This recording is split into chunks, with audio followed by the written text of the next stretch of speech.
Kardak Radio. Welcome to our Sunday night Eastern time and all time zones in between. It is 8 p.m. here on Rio time, and I think it's like 6 now on Eastern time, but we're sticking to, since I'm right now in real time, I'm sticking to that time because I don't want to change depending on who has daylight saving times turned off or on. So we could be a little bit earlier for you on some parts of the nation and the same time for other parts of the world. So I welcome everyone, and we will be sticking at the same time until as long as we can go on Sunday nights. Also, remember, we have a Wednesday night at this same time on Spiritism and the Spirit World Around Us, a live stream on the Facebook page, on that Facebook page. We are talking about, Matthew says it's actually 5. So yeah, so daylight saving times. Brazil did not have that this time, and I cannot change the time from when I'm doing it now. So we'll just have to make do. So welcome to our Sunday night presentation. And today we're talking about the gospel according to Spiritism. Now, Allan Kardec, the codifier of Spiritism's first book, was the Spirits book. I have that right up here for those who are watching us live, is the Spirits book. He created it through talking to every different mediums. He had a series of 1,019 questions. He asked different mediums in different geographical areas the same question, and he didn't codify it into his book unless he got the similar or the same answer. Now, tonight we're going to talk about his second book. So let me bring that up, which is, to me, well, I love this. I love the Spirits book. There's no such, that's my favorite one, of course. And I recommend for everyone to read that. That's the foundation of Spiritism. But another book that I find very useful, and I've gone over many, many times, is The Gospel According to Spiritism. And in it, he talks about things that was said in the New Testament, what Jesus said, and how we should interpret it according to Spiritism. And I find this extremely valuable because many things, and maybe I just didn't understand, but like all the parables, he really he explains well and goes through what they mean. And what I'm going to do in this next series of Sunday nights is go through, chapter after chapter, kind of say, this is what Allan Kardec is saying for each major heading. And then I might add some new things that I've seen have come to light in other spiritist literature since the time when Allan Kardec wrote The Gospel According to Spiritism. So let's start. This is exciting. So the first thing I want to do is just kind of go over the history of the book. So this today is just more of an introduction. So this is the third book of the doctrine as codified by Allan Kardec. I'm sorry, it's the third book. I said the second. I apologize for that. His real name, and pardon me if I pronounce this incorrectly, he is French, is Hippolyte Léon Desenard Rival. And you can actually learn a lot more about him. And I would recommend for everyone is to look at this movie on Netflix. If you have a subscription to Netflix, it's the movie called Kardec. It's a great movie. You can listen to it in English or see it in subtitles. It was created by Brazilians, the same Wagner de Assis. And he's the same person that created the wonderful movie No Solar, also called Astral City in English, if you'd like to see that and rent that. So I would recommend anyone seeing that movie, Kardec. So I cannot stress that enough. Talks all about him. Let me give you a quick introduction. It will actually hopefully make, if you see that movie, even make it better. He was born in Lyon, France on the 3rd of October, 1804, into a family who for many generations had either been lawyers or magistrates. He was very intelligent as a child and was taught high principles of honor and moral by his parents. And he really was interested in sciences and philosophy. And actually, when he was 10 years of age, he was sent to the institute at Petozzi at Verdun in Switzerland. I'm probably pronouncing those wrong. And that's where he really learned the art of investigation and free thinking. And then, even at the age of 14, he began to give free lessons to schoolfellows who were less advanced, and on occasion was asked to teach officially by Pestalozzi himself. So he was a child prodigy. Then in 1822, at the age of 18, he returned to France. A year later, he took up residence in Paris, and in 1824 published his first book entitled A Theoretical and Practical Arithmetic Course. This was so successful that it continued to be reprinted till as late as 1876. And that is amazing. He had an instinct for methodology, so he really knew how to lay out a problem and decide how to break it in the parts and follow it, right? And it's it's like one of the heuristic abilities. He also wrote a book. He published many books, and one of them including a classic grammar of the French language. And some of those were adopted by the French university. And the sale of these books rendered him a sufficient income to live on while he continued to give free lessons to school children. He taught a diverse amount of subjects: chemistry, mathematics, astronomy, physics, rhetoric, comparative anatomy, and physiology.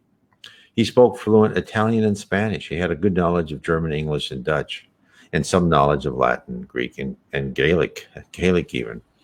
He also translated a number of books. And one of these included one by Fenelon, which he translated into German. He opened his first school in 1825, and it bore the name First Grade School for Superior Teaching. And in the following year, he opened the Rival Technical Institute, whose teaching was based on that of his previous mentor, Pestalozzi. He married his wife, Amélie, on the 6th of February, 1832. She was 9 years his senior, a writer, teacher of fine arts, poetess, and artist. And she was a perfect companion and helper. And she was dedicated and uncomplaining. And she played an important part in all of her husband's activities. You actually see that in the movie Kardec.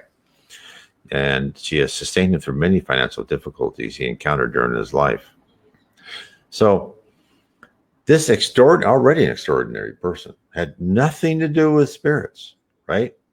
And he could have been renowned and wealthy through his various talents, but it wasn't. So what happened? What happened that got him off of writing books, teaching children? Well, in between 1848 and 1850, there's an explosion of the spirit phenomena occurred in America, which was like table rapping.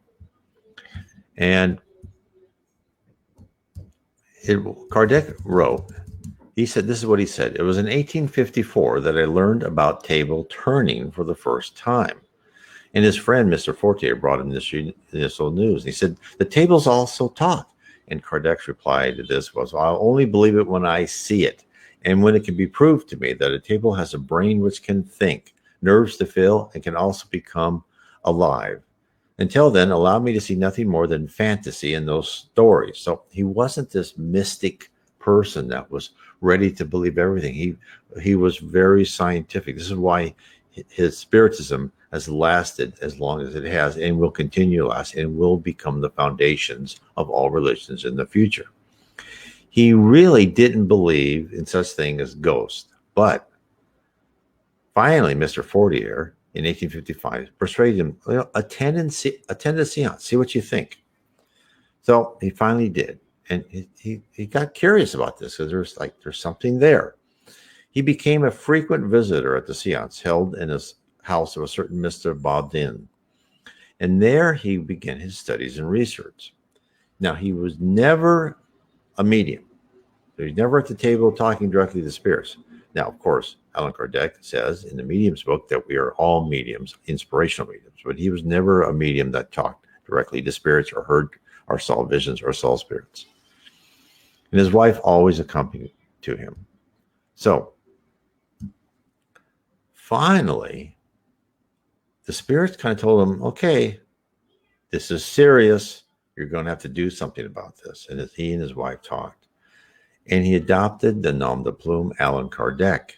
Now, Allan Kardec was actually the name of one of his instantiations, incarnations in a previous life. He was a Druid priest. And of course, it took many, many years, 20, 30 years to become a true Druid priest. It was very disciplined. And a lot of the Druids think, is in line with Spiritism. We can always go in that later, but it's very interesting. So he wrote his first book, Spirit's Book, in 1857, and the same year began meetings in his own home. And then in 1867, he met Leon Denis, who again, he's written great books too. And so he shows that. And then, of course, in 1869, March 31st, he was drawing up the Constitution and rules of a new society they planned to form. And then he died seated in his usual chair at his study table. So now let's get on to the introduction to the book, The Gospel According to Spiritism. So this is what the Spirit of Truth told him to say in the preface. The spirits of the Lord, who are the virtues of heaven, move as does an immense army upon receiving orders from their commander, spreading out over the face of the earth, and similar to the stars, which fall one after another from the skies, are come to illumine pathways and to open the eyes of those who cannot see. In truth, I say to you, the times are come when all things will be established in their true light, when the darkness shall be dissipated, the prideful confounded, and the just glorified. The great voices of heaven reverberate like the sound of trumpets, and the choirs of angels assemble. Mankind, we are inviting you to this divine concert. Take up the harp and lift up your voices in unison, so that in the sacred chorus the sound may extend and re-echo from one extreme of the universe to the other. Fellow beings, beloved brothers and sisters, we are here beside you. Love one another and say from the bottom of your hearts, Lord, Lord, in doing so you fulfill the wishes of the Father who is in heaven. Then you too may enter into the kingdom of heaven. And that was the message from the Spirit of Truth. Now, there's nothing in this message that has been changed that I've seen in any of the Spiritist writings in the last 150 years since this was published. Everything that's come since the Spirit's book, since the Gospel According to Spiritism, this is filling out more and more of this information, where they're saying that, we are going to hear this up. We're going to be learning something else. We're going to be in this new philosophy, this new doctrine. And that is what's being given to us, the doctrine of Spiritism. The doctrine of Spiritism is not meant to replace religion. It is meant to give the foundations for any religions to know that we are based here about what karma, reincarnation. We are here. The planet of Earth is a planet of atonement, soon hopefully to be a planet of regeneration. And we're here to learn and to make ourselves into pure spirits. Now, one of the very interesting sections, and a lot of people they skip this section, but I think it is very interesting. He goes on in great depth talking about the beginning of all this. And he talks about a summary of the teachings of Socrates and Plato. So this is what he says. And of course, I've read many of the dialogues. I was just very into the dialogues of Socrates when I was in high school and college. And that was really probably the first time I became more spiritual. I was somewhat into the Bible, but I just didn't read well to me. Now I can understand it much better. But I really got into knowing that there was something beyond myself as a completely self-centered teenager, adolescent, by reading the dialogues of Plato. So this is what Allan Kardec, who I'd like to point out, according to many Spiritists, I don't know this for a complete fact, but very good people have said this, is that Allan Kardec was Plato. So Allan Kardec was at an incarnation. He was Plato's, probably somewhere before or after his incarnation, probably before his incarnation as Allan Kardec, the Druid priest. It just shows you how the spirit world reuses us to do different functions. So let's see what Socrates talks about. So let me bring up a picture of Socrates. To me, this is one of the best pictures ever. I love this picture by David, I believe. It's in the Louvre. I think I saw this many years ago when I was in the Louvre. So this is the picture of the death of Socrates. So what did Socrates believe in? Because, and I've written articles on this, Socrates really was the harbinger. It wasn't just John the Baptist. If you look at what the New Testament is about, you'll find many things that, and I'll go on this, is what Allan Kardec says, that really are the beginnings of Christianity. So, what did Socrates say? He said, man is an incarnate soul. Before his incarnation, he existed united to the primordial models, to the ideas of truth, goodness, and beauty. Then separating from them, he incarnates, and on remembering his past, is more or less tormented by the desire to return.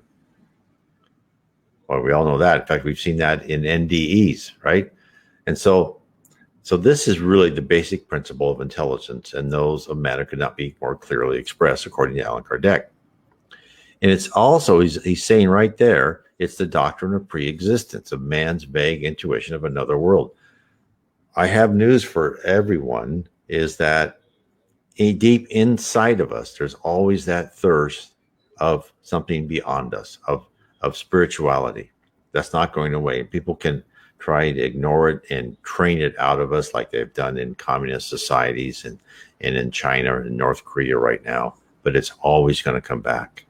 It's part of us. We were made with that.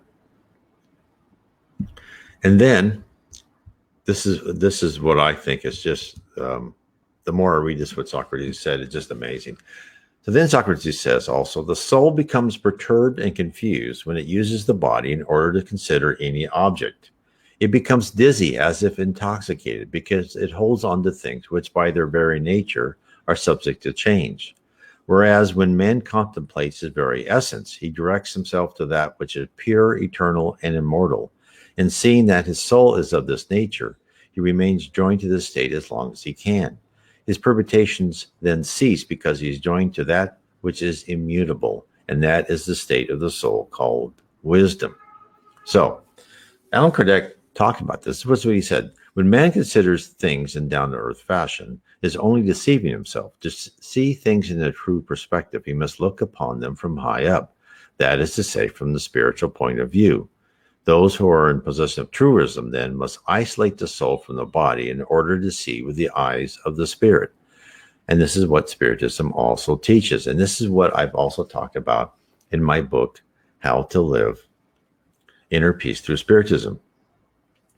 And well, Socrates also said it best too. Socrates also said, it's impossible to think clearly when you're in a human body because you have 1,000 things coming at you all the time. And boy, is that not true. I mean, some people can sit and meditate for hours. If I can make it 10 minutes, I am lucky because my mind wanders and goes. I mean, Socrates says you can never get true wisdom while you're trapped in a body. And Allan Kardec, of course, backs that up. And that's why, what we need to do on this earth is kind of train ourselves and look at things from higher up. Now, when they say higher up, they don't mean just higher up and look at things from a high level of, you're part of this little, this little town or city or this part of your life. No, higher up also is, why are you here? Look at your life from the beginning to the arc of your life, that you're just in one life of many, that you are living in one life. You are learning lessons that you need to learn. You may not learn a lesson in this life. It may take it to the next life. The person you hate, that person is that way because they are an immature spirit. At some time, they will become a wonderful, pure spirit. This is what is meant by looking at things from the eyes of a spirit. Oh, here. So then, he also says, the soul in its impure state, this is what Socrates says, finds itself oppressed and is once again attracted to the visible world by the fear of that which is invisible and immaterial. It is a mistake then to say that the gloomy ghosts seen round tombs and monuments must be the souls of those who have left their bodies without being absolutely pure, and so still conserve part of the material form which makes them visible to the human eye. In fact, they are not good but bad souls, dragging with them the penalties of their first life, who find themselves forced to wander in such places, where they will continue to wander till their appetites, inherent to the material form with which they are clad, recalls them to another body. Then beyond doubt they will return to the same habits which were the objects of their preference during their first life. So this is what Socrates said. This has been backed up in material after material, in the books by Andre Louis, the books by Yvonne Pierre, Memoirs of a Suicide, where we are told when we are tied to the earth, or we are of a criminal personality, we will not ascend into heaven. We are because now Socrates, that I haven't read so far, I don't think he ever said about the law of affinity, but the law of affinity is what groups us like to like. And therefore, as Socrates said, when you, and a lot of people, back then, just like now, there's a certain percentage that feel the spirits around them and they see these spirits wandering around in places. Socrates is saying, well, those spirits are still tied to the earth. Now, it doesn't mean that some good spirits are not there helping and going over it, but they're not there on a 24-hour basis. The not so good spirits, or I should say immature spirits, or materially based spirits, are tied to the earth, are under it, right?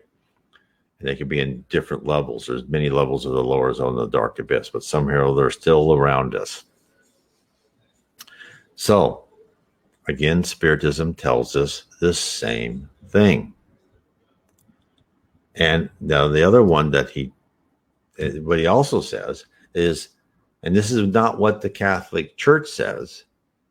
Remember, Socrates said they will return to the same habits, right? But what happens is that they can return to the same habits, but eventually they will rise and they'll get out of that purgatory, right? There's no eternal hell. And in this way, he's also saying that they will make progress.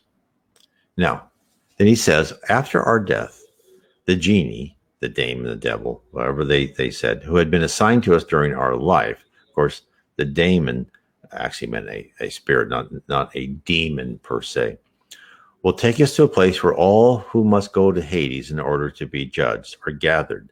The souls, after been in Hades a necessary length of time, are then returned to this life for long periods and multiple times.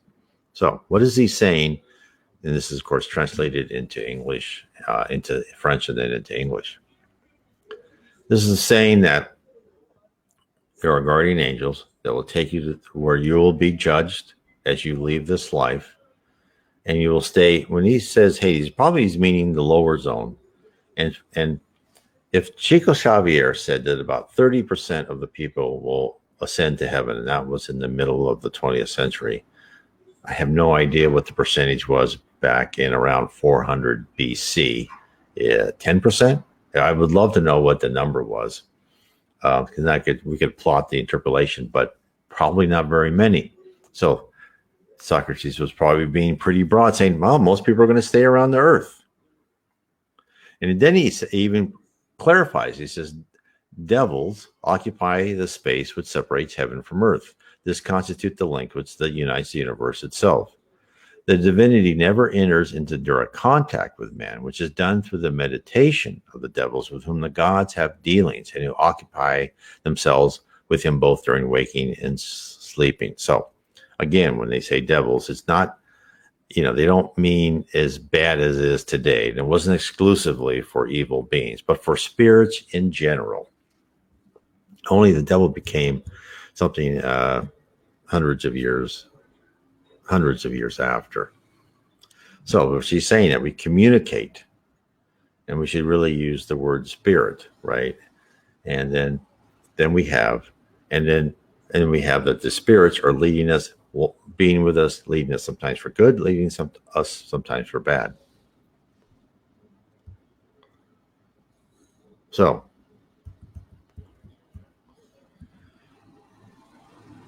what Alan Kardec said is that Socrates and Plato understood perfectly the different levels of the dematerialized soul, and they were taking it. Some are here, some are higher, right?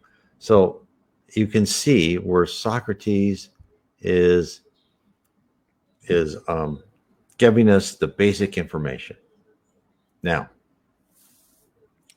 this is what else Socrates said. The body retains the well-impressed vestiges of the care it received, as well as the marks of all the accidents suffered. The same applies to the soul. When it disposes of the body, it maintains in evidence the features of its character, its affections, as well as the marks that have been left on it by various occurrences during its life.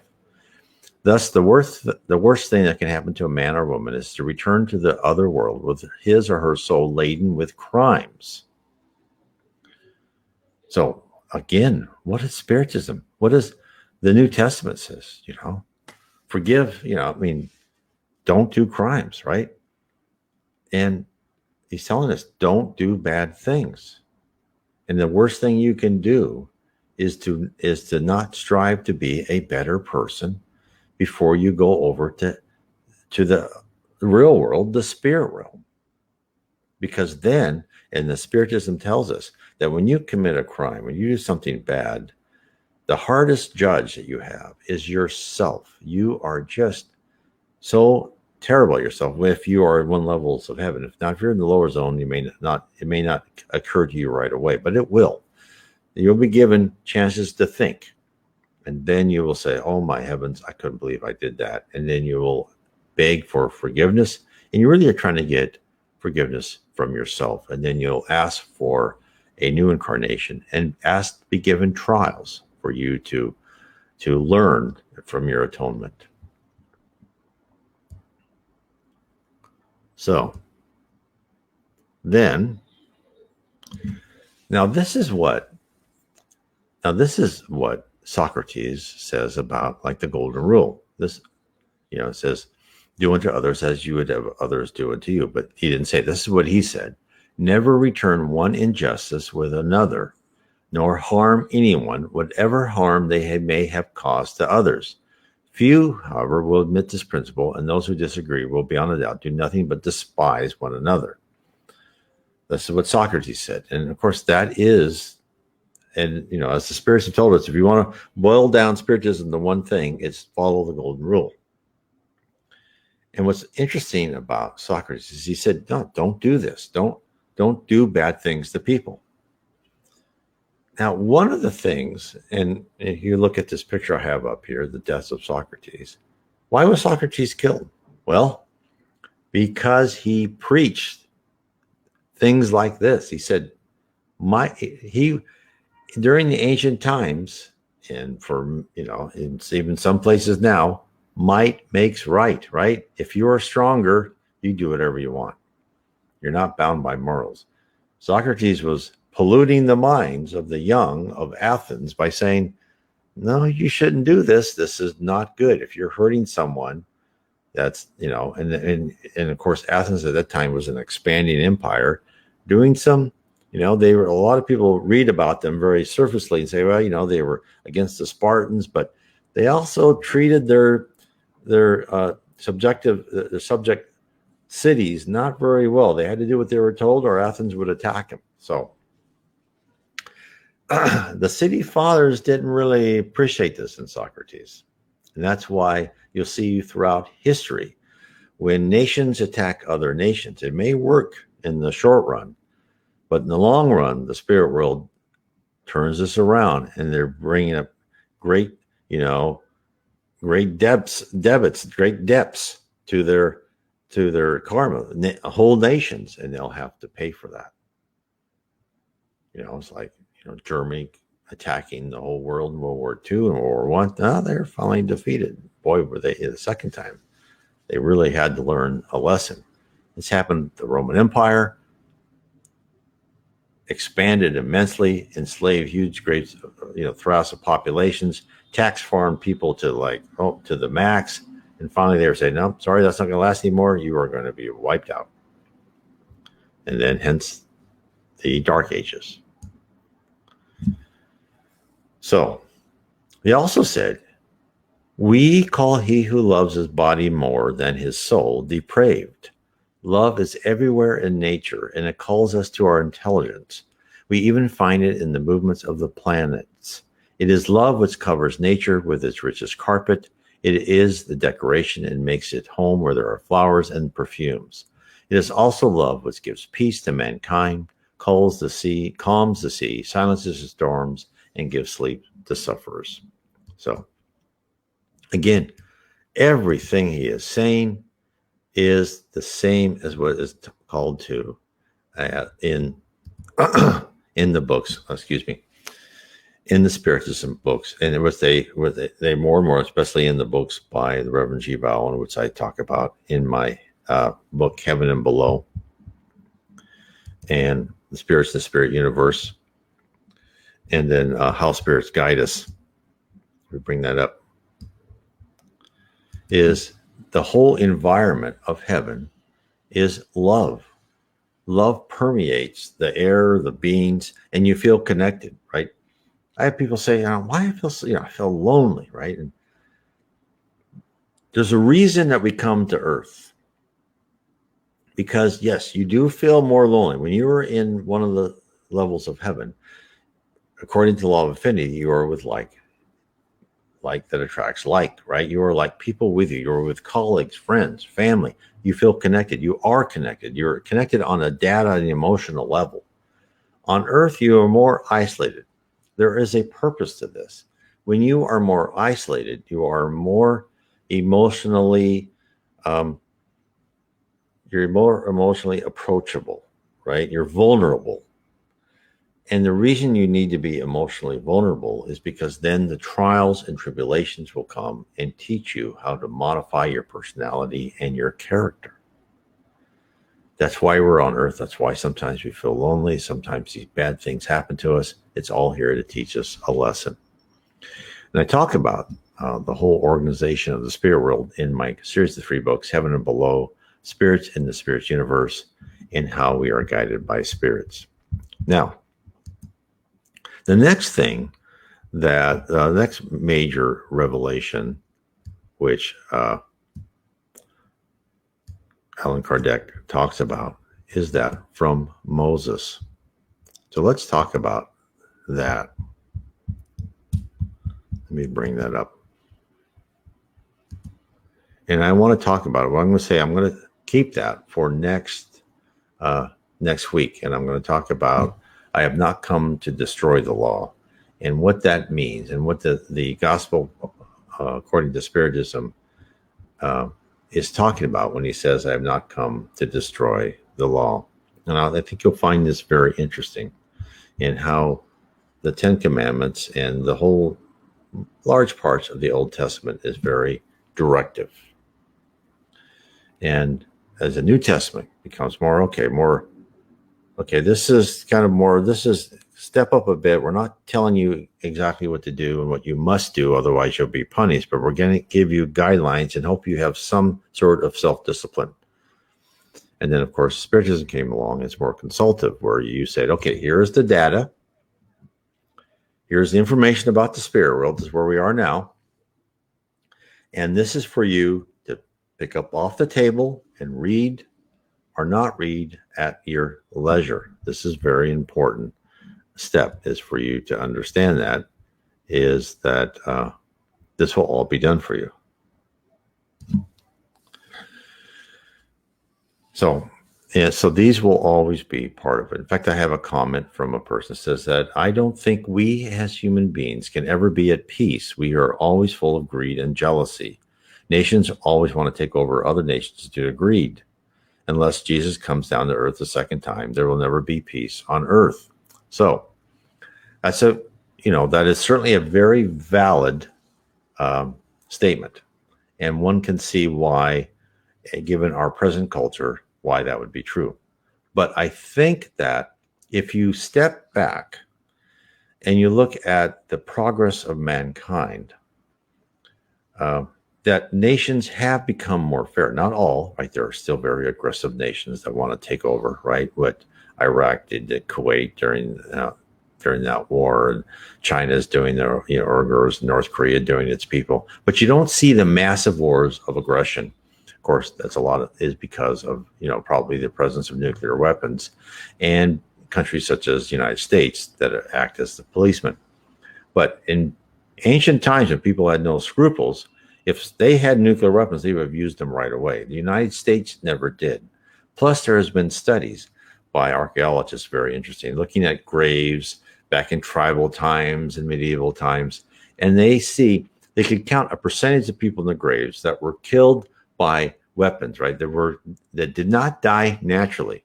And that was like 25 to 40, 50%. Now that's a lot less. So if you look at things within the last 10, 20, 100 years, you're absolutely correct. If you look at things in the last 4 or 5,000 years, the human race has made progress. We are killing each other less. There are morals. People go, I don't think you can do that, right? The people in Hong Kong are rising up, and China is not squashing them like a bug like they could if they wanted to, because they're afraid that people will look at them in a bad light. So there are some moral boundaries that are becoming to be established by the human culture as a whole. So what is happening is that we are expected to become more mature and learn on our own. Now, many people are expecting Jesus to come as a second time. I don't think that will happen necessarily, but what Spiritism says is that some very high spirits are coming again to help lead us. Socrates and Buddha are, from what I have heard, are supposed to be reincarnated either now or in the near future. So we will be given guideposts. After all, Brazil had Chico Xavier, who wrote more than 450 books, wonderful books, to lead us and give us information. Spiritism gave us Allan Kardec to give us Spiritism. And then Leon Denis wrote books, Reverend G. Val Owen, Chico Xavier wrote 450 books, Devaldo Franco still writing books today. The information that we have, and that's essentially what I have been doing with my books, is collating all this, giving my opinion, hopefully explaining things, I think, more fully, taking things from multiple sources and explaining what it means to you.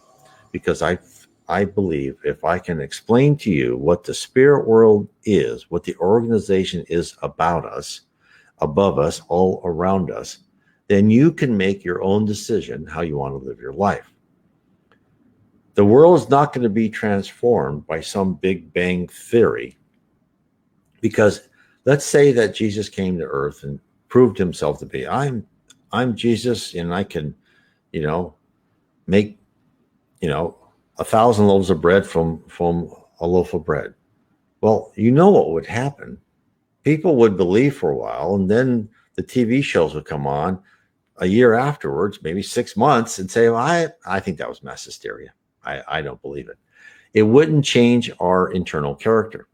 Therefore, this planet's not going to rise above until we all are part of changing our spiritual nature. And that is what Spiritism tells us too, is the planet will change when the majority of us are taking the primitive emotions, hate, envy, jealousy, the want of materialism all the time, right? More. Then through the earth will respond to our spirituality, and the earth will rise up, will transform into a less dense, into a spirit less, we will transform into a less dense, even in a physical sense. When we're humans on earth, we'll be lighter and less dense, and the earth will too become a planet of regeneration. That is how it will transform. It won't be, because if someone comes and directs you that, no, it's like the policeman on the corner, right? If the policeman has to be on the corner all the time to stop crime, then the people around them, they're not good souls because they want to be, but they fear the alternative.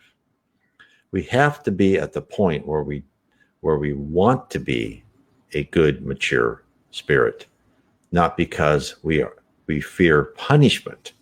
Now, this goes right into what I'm saying with the Old Testament. That was, you better follow this or you're going to be punished. And that was, and again, and Spiritism tells us, the spirits communicate to us on earth according to the level of culture and technology we have at the time.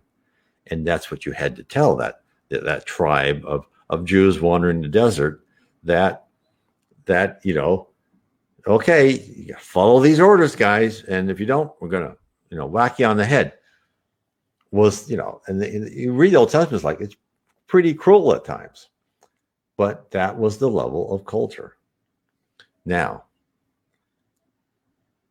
in the modern era, we had, or let's say the beginning, it was Christ, we came with the New Testament, right? The Romans had created a civilization. The Roman civilization was pretty peaceful, Pax Romana.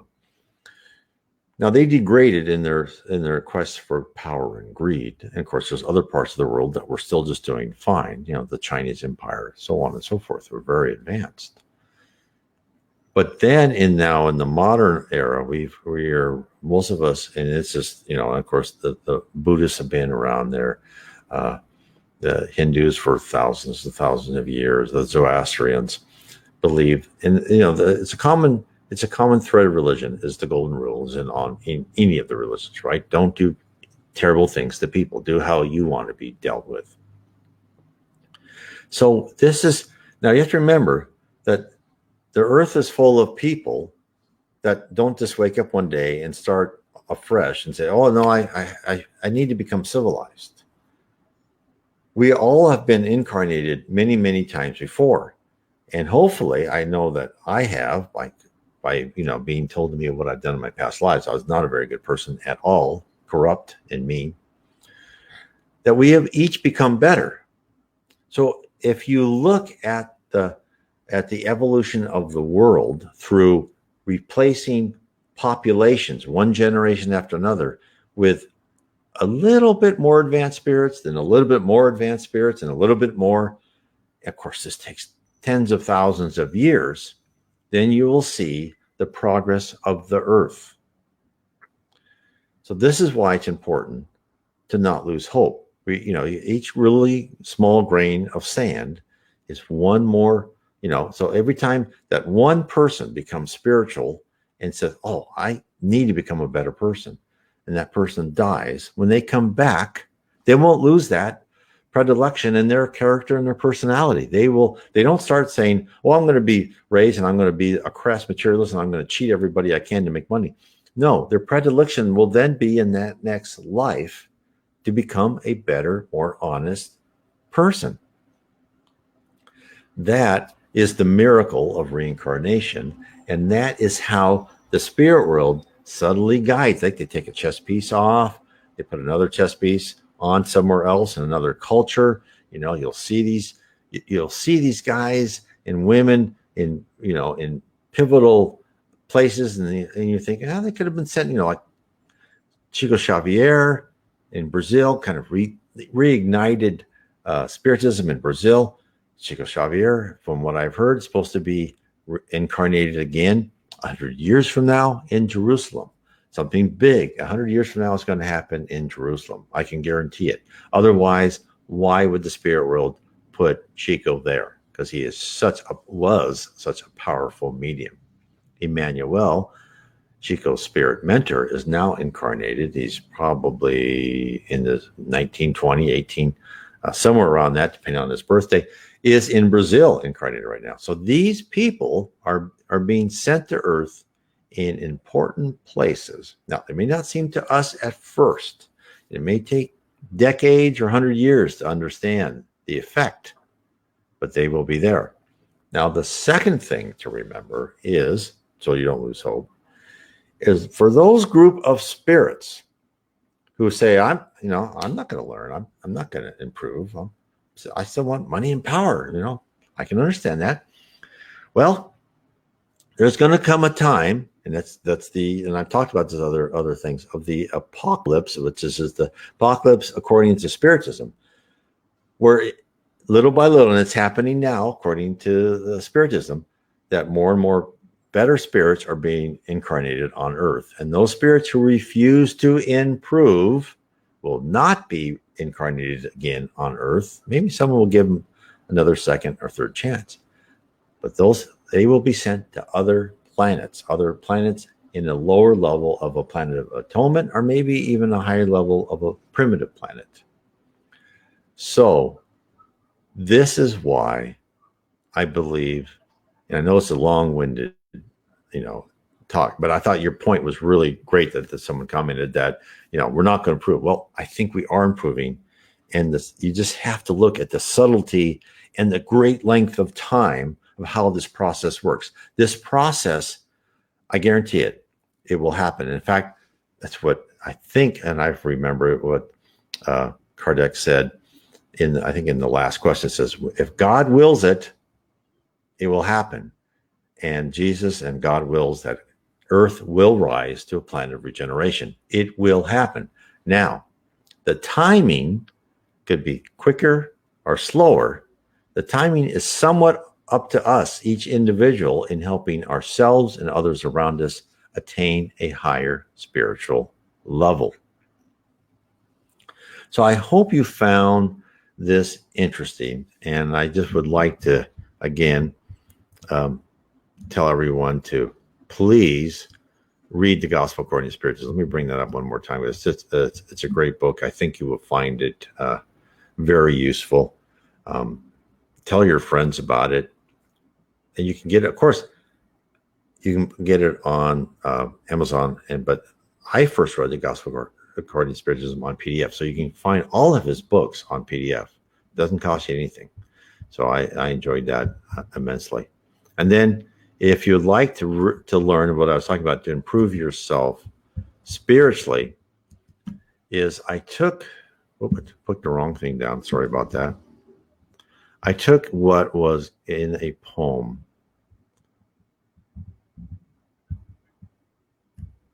by Henri Louis, and it was in the book Spiritual Missives of Hope. And it was 24 verses of how to improve yourself, how to ascend, how to live. And each was very short, like you need industrious patience, right? Things like that.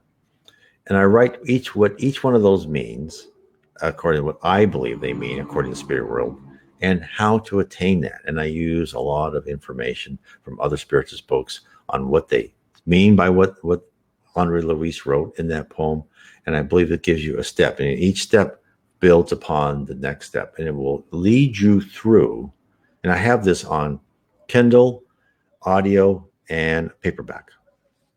So, and so hopefully this could help you. Now, if you want a more personal of what Spiritism meant to me and how I saw the signs and signals of Spiritism, how they kind of led me to where I am now. I have the 7 tenets of Spiritism, and this is more of how they affected me and those around me and my family.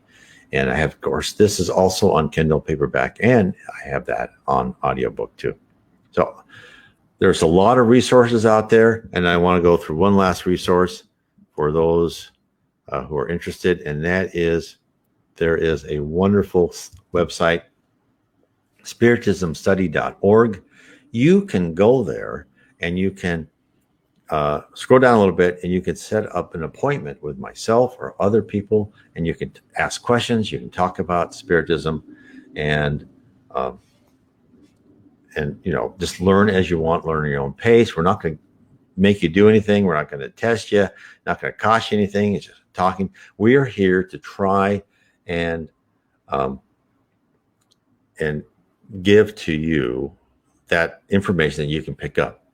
Now, one of the person asked, okay, which one of the books would you advise me? So it depends on what you want to know. If you are more interested in what Spiritism means to you emotionally and spiritually, then I would say How to Live Inner Peace Through Spiritism, or the 7 Tenets of Spiritism.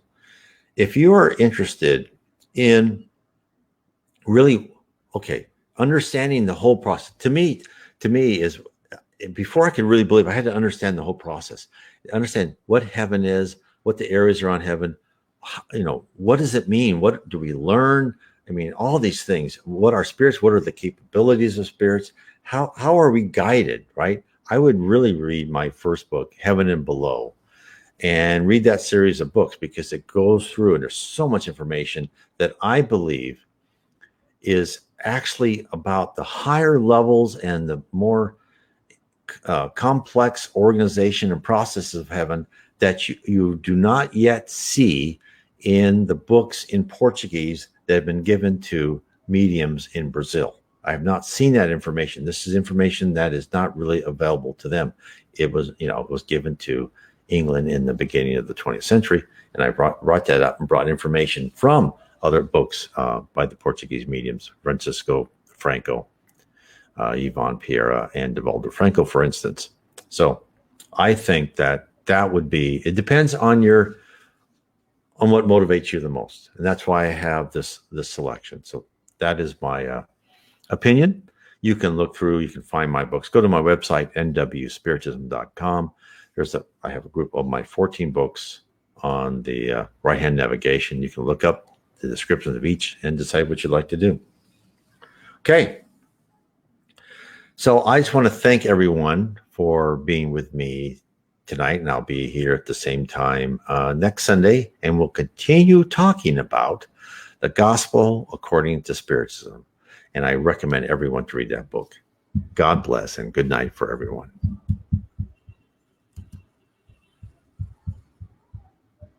Cool.